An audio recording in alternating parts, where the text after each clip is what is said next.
সুপ্রিয় দর্শক, আশা করি আপনারা সবাই ভালো আছেন এবং সুস্থ আছেন।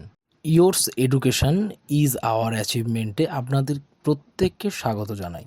আপনারা যারা চাকরির পরীক্ষার জন্য প্রস্তুতি নিচ্ছেন, আমার এই ক্ষুদ্র প্রচেষ্টা হয়তো আপনাকে কোনোভাবে সাহায্য করতে পারে। বাই দ্য ওয়ে, আপনাদের সাথে রয়েছি আমি সায়ন এবং শুরু করছি সুবিদ দাস স্যারের কম্পিটিটিভ ম্যাথামেটিক চ্যালেঞ্জার বইয়ের শতকরার অধ্যায়ের অঙ্ক। এখানে বলছে কোনো গ্রামের 60% নিরক্ষর, সাক্ষরদের 28% আবার মহিলা। যদি 4320 জন পুরুষ সাক্ষর হয় তবে গ্রামের মোট লোক সংখ্যা কত? মনে করি গ্রামের মোট লোক সংখ্যা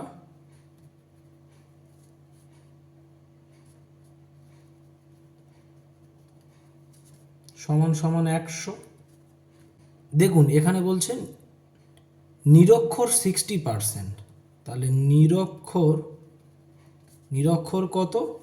নিরক্ষর বলছে 60%, তাহলে কার 60%? এই 100-র 60%।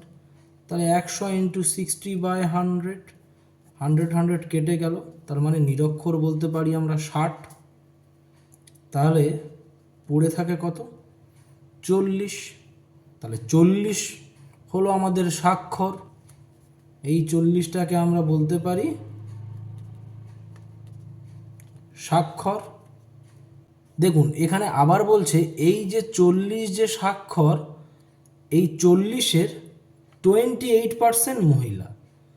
তাহলে কি বলবো? মহিলা স্বাক্ষর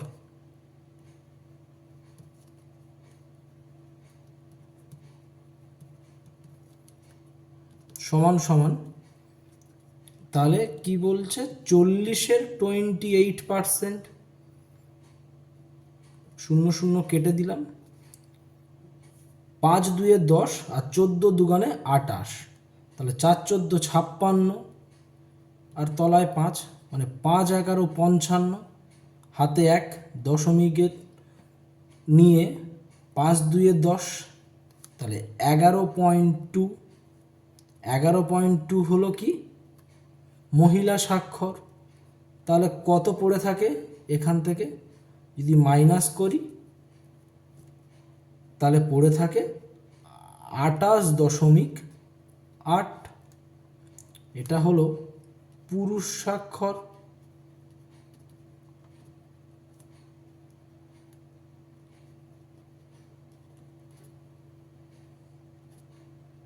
তাহলে এটা হলো আমাদের পুরুষ স্বাক্ষর। দেখুন এখানে বলছে যে যদি 4320 জন পুরুষ স্বাক্ষর হয়, আমাদের এখানে কত এসছে? 28.8। তার মানে আমরা এই 28.8টাকে বলতে পারি 4320। তাহলে 28.8-এর ভ্যালু যদি 4320 হয়, তাহলে 100-র ভ্যালু কত? 4320/28.8 × 100।